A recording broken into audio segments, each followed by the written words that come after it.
যে আমার ইবাদত করে এর দ্বারা আমার টার্গেট এইটা না যে তারা আমাকে খাওয়াবে, তারা আমাকে রিজিক দিবে। এই ইবাদত আমার আল্লাহর জন্য রিজিক নয়। আল্লাহ রাব্বুল আমিন তাদেরকে খাদ্যের মুখাপেক্ষী নয়, রব্বুল আমিন তাদের রিজিকের মুখাপেক্ষী নয়, বরং আল্লাহ নিজের পরিচয় দিচ্ছেন, ইন্নাল্লাহু ওয়ার রাজ্জাকু যুল কুওয়াতিল মাতিন।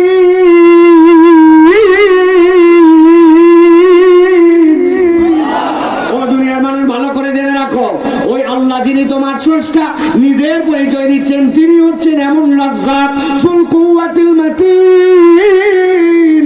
দুনিয়ার সবাই তার দিকে মুখাপেক্ষী, তিনি কারো মুখাপেক্ষী নন।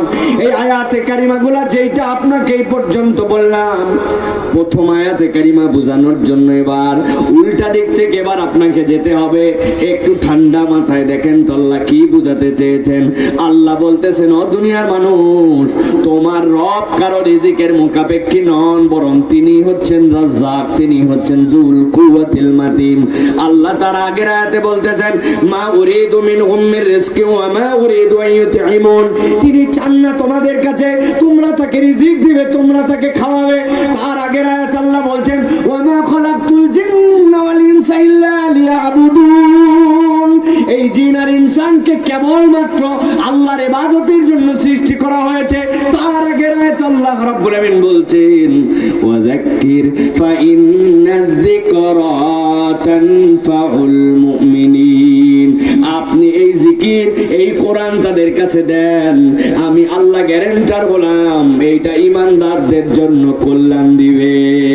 আল্লাহ যেই কল্যাণকে এখানে আম রেখেছেন, আল্লাহ নিজ থেকে রিজিককে যুক্ত করে করে উপর পর্যন্ত এসেছেন।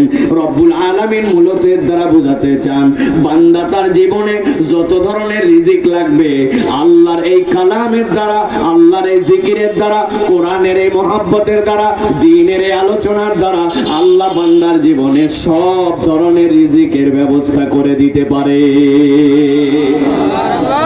আপনি রিজিক মানে মনে করছেন, আরে এক প্রতিষ্ঠানে কাজ করলাম 5-7 বছর হয়ে গেল, বেতন বাড়ে না। আপনি মনে করছেন আপনার বেতন আপনার রিজিক। আরেকজন মনে করছে, আহা আমার আল্লাহর দয়ায় চাল ডালের সমস্যা নাই, বাজার হাটের সমস্যা নাই, সে মনে করছে এটাই তার রিজিক। কিন্তু আল্লাহ রাব্বুল আলামিন নবীর মাধ্যমে জানাচ্ছেন, কেউ যদি তার খাদ্য আর চাকরিকে কেবল রিজিক মনে করে, এইটা তার রিজিকের বুঝের 5% হয় নাই। তার জীবনে আল্লাহর পক্ষ থেকে এত ধরনের রিজিক আছে সে কল্পনাই করতে পারে না।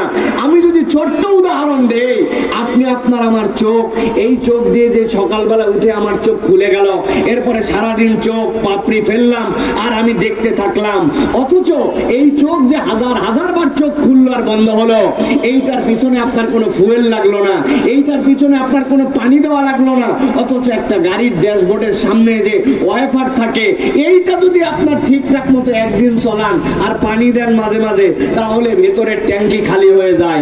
আর আপনি সারা জীবন, আমি সারা জীবন চোখটা মেললাম আর বন্ধ করলাম, আমার চোখের জন্য আমার কোনো চিন্তা করতে হলো না যে মলম ঠিক মতো আছে কিনা, লিকুইড ঠিক মতো আছে কিনা। 70 বছরে একবার ওই চোখের পাপড়ি জবাব দিল না যে ভাই অনেক কষ্ট করছে, আর সম্ভব না, তুই আজকে চোখ খুলবি না।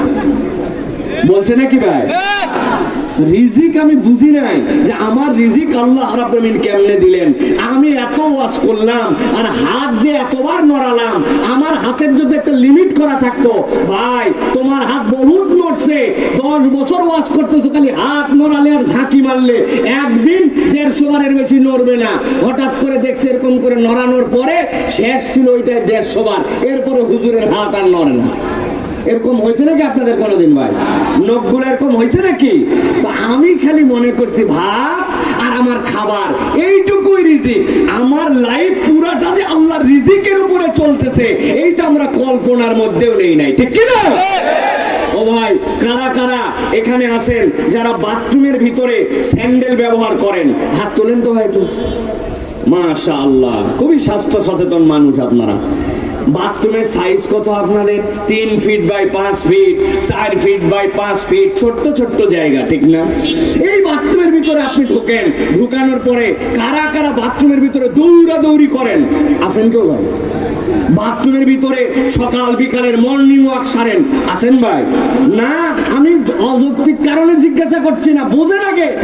বাথরুমের ভিতরে দৌড়ানো না, বাথরুমের ভিতরে হাঁটেনো না, গেলেন জুতা পরলেন, বাথরুম সারলেন, হয়তো অজু করলেন, মুখ চোখ ধুলেন, বাইরে হয়ে আসলেন, সর্বোচ্চ ধাপ ফেলা লাগে 10 থেকে 15টা, ঠিক না ভাই?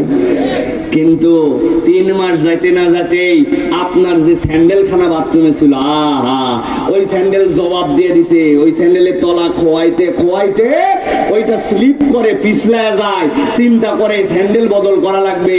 ওইটার যে ফিতা নিচে খোয়ায় পায়ের নিচের গোড়ালির সাথে লেগে ওগুলো ব্যথা লাগে, ওই জুতাটা বদল করা লাগবে। তাছাড়া কোন দিন বাথরুমের মধ্যে পইরা মাজা জানি আমার ভাঙবে, হয় কিনা ভাই? আমি বুঝানোর জন্য বলছি, বাথরুমে হাঁটেন না, চলেন না, ঘোরেন না, দৌড়ান না, কিন্তু 3 মাসে আপনার স্যান্ডেলের তলা খোয়ায় যায়। আপনি সারা দিন যত চলাফেরা করেন এর মাত্র 15 থেকে 20% আপনার জুতা পরা, আর বাকিটা আপনার জুতা খোলা। ঘরের ভিতর জুতা খোলা, বিছনায় উঠেন জুতা খোলা, মসজিদের ভিতরে জুতা খোলা, যা কাজ করেন জুতা খোলা। আপনি খালি পায়ে হাঁটা চলা করেন, আপনার পায়ের তলার জুতা বাথরুমে 3 মাসে অল্প একটু ঘোরার পরে খোয়ায় যায়। আর আপনার আমার বয়স 70 বছর হয়ে গেল, আজ পর্যন্ত পায়ের তলার চামড়া কোনোদিন খোয়ালো না, অথচ 80% সময় পা খোলা থাকে। তাহলে কোন আল্লাহ আপনার পায়ের তলার জুতা খোয়ান আর পায়ের চামড়া খোয়ায় দেন না? আপনি মনে করছেন রিজিক মানে খাওয়া দাওয়া, রিজিক মানে কেবল খাওয়া দাওয়া না, এইটাও আল্লাহর পক্ষ থেকে আপনার আমার জন্য রিজিক, ঠিক কিনা? এটা হচ্ছে জীবন, এটা হচ্ছে কল্পনা। আল্লাহ বলছেন ফাযাক্কির ফাইন্না যিকরা তানফাউল মুমিনিন। বান্দা, তোর যত ধরনের উপকার লাগবে আল্লাহ চাইলে এই কোরআন দ্বারা, এর আলোচনার দ্বারা, এর মহব্বত দ্বারা, এর হালাকা দ্বারা, এটার বুঝ দ্বারা, এটার তবিয়ত দ্বারা, এটার মান্যতার দ্বারা আল্লাহ সব রিজিক দিবেন। সুবহানাল্লাহ। কার যেন বইয়ের সাথে মিল হয় না, এরকম আছে নাকি এলাকায় ভাই? ও বাবা, আছে, জোরে বলেন না, চেহারা চিনে ফেলবে লোকজন।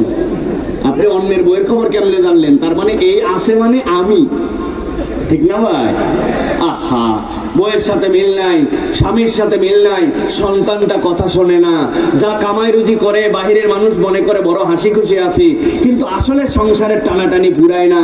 কামনা ছিল আর কতদিন মানুষের দোকান, নিজে একটা দোকান দিব, কামনা ছিল একটা ছেলে হোক, একটা মেয়ে হোক, অমুক লাগবে তমুক লাগবে, কত কামনা, কিন্তু আমার কামনার সাথে বাসনা আমার মিলে না। আল্লাহ বলছেন, ইমানদার, তুমি যদি সত্যিকার্থে কোরআনের সাথে সম্পৃক্ত হতে পারো, আল্লাহর নবী আপনি ঘোষণা দিয়ে রাখেন, ফাযাক্কির ফাইন্না যিকরা তানফাউল মুমিনিন। ইমানদারের এর দ্বারাই আল্লাহ রাব্বুল আলামিন যে ধরনের উপকার চাইলে আল্লাহ সব পূরণ করে দিতে পারেন। সুবহানাল্লাহ। তাহলে এবার বুঝে থাকলে বলেন, এত কষ্ট করে যে জায়গায় আসছেন, দাঁড়ায় দাঁড়ায় কথা শুনতেছেন, এই কথা শোনার দ্বারা আমাদের লাভ আছে না নাই? একটু কথা বললেন যুবকেরা, আছে না নাই? প্রিয় ভাইয়েরা, এই জন্য আমরা যারা আসছি, আমরা একটু কোরআনুল কারীম থেকে যেহেতু এসেই গেছি, আমরা কিছু কথা শুনে তারপরে যাব ইনশাআল্লাহ।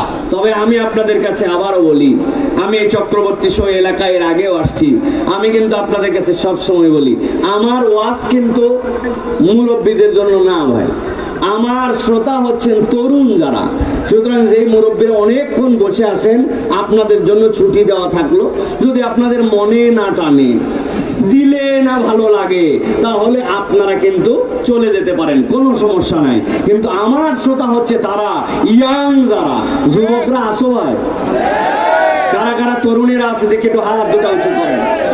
মাশাআল্লাহ, হাত শক্ত করে তোলেন, সোজা করে তোলেন, সোজা সোজা সোজা হয় না, সোজা করেন। ও বাবা, আমি তো তরুণদেরকে হাত তুলতে বলছি, কয় দাড়ি পাকা মুরব্বী কয়টা উঠায় ফেলছে। তো উনারা আমাদের দলে যদি আসতে চায়, আমাদের নিতে কি কোনো বাধা আছে ভাই? বাধা আছে? তাহলে এবার তরুণ যুবক যে যেখানে আছেন, দুইটা হাত উঁচু করে আল্লাহকে দেখান। শক্ত করছেন সবাই, শক্ত করছেন, সোজা করেন, সোজা সোজা সোজা সোজা হয় নাই, সোজা হয় নাই। আরে ভাই, একটু ডানে বামে থাক, আরেকবার হাত নামান, হাত নামান, একসাথে সবাই উঠাবেন এবার একদম। যে যেখানে আছেন টান টান করে দুটো হাত সোজা করেন। মাশাআল্লাহ, সোজা করছেন সবাই? একটু নড়াচড়া দেন না ভাই, একটু দেখি না, একটু কোমরটা একটু টানা দেন, কোমরটা অনেকক্ষণ বসে আছেন, দিছেন, টানা দিছেন। পাটা একটু বদল করেন, হাত কিন্তু নামাবেন না, পা বদল করেন। যে পায়ে ছিলেন পাটা চেঞ্জ করে আরাম করে বসেন, বসছেন, এবার সোজা করছেন হাত। এবার গলাটা একটু পরিষ্কার দেন, ভালো করে এটা পরিষ্কার দেন। শক্ত করে হাত সোজা করেন। এটা হাত নামাই ফেলছে কারা কারা দেখেন তো। ইরে ভাই হাত সোজা না, শক্ত করতেন সবাই। মাশাআল্লাহ, হাত সোজা হয়েছে, গলা পরিষ্কার হয়েছে। দেখি এবার বুক বরাবর হাত লাগান, এই বরাবর। এবার আমরা আকাশ বাতাস মুখরিত করে আজকে জামিয়া আরাবিয়া আয়েশা সিদ্দিকা রাদিয়াল্লাহু তাআলা আনহা মহিলা মাদ্রাসার এই মাহফিলে আল্লাহ রাব্বুল আলামিনকে হাজিরা দেওয়ার জন্য একটা আকাশ বাতাস মুখরিত করে একটা তাকবীর দিতে চাই। পারবেন ইনশাআল্লাহ? যারা পারবেন না তারা বলেন আল্লাহুম্মা আমিন। না আছে কিছু, হ্যাঁ। এবার যারা পারবেন তারা বলেন আল্লাহুম্মা আমিন। আমি যখন লিল্লাহি তাকবীর বলবো হাত দুটো আসমানের দিকে ছুড়ে দিয়ে আল্লাহু আকবার বলতে হবে। রেডি আছেন সবাই? জীবনে এরকম শব্দ করে তাকবীর দেন নাই, এরকম একটা ফাটাফাটি তাকবীর দিতে হবে। রেডি আছেন সবাই? পারবেন তো ইনশাআল্লাহ? ফাঁকি মারবেন না তো? দেখি একটা তাকবীর দেন। লিল্লাহি তাকবীর, আল্লাহু আকবার, লিল্লাহি তাকবীর, আল্লাহু আকবার। আল কোরআনের আলো, আল হাদিসের আলো, কোরআন হাদিস যেখানে, আলেম ওলামা যেখানে, আল্লাহর আইন যেখানে, লিল্লাহি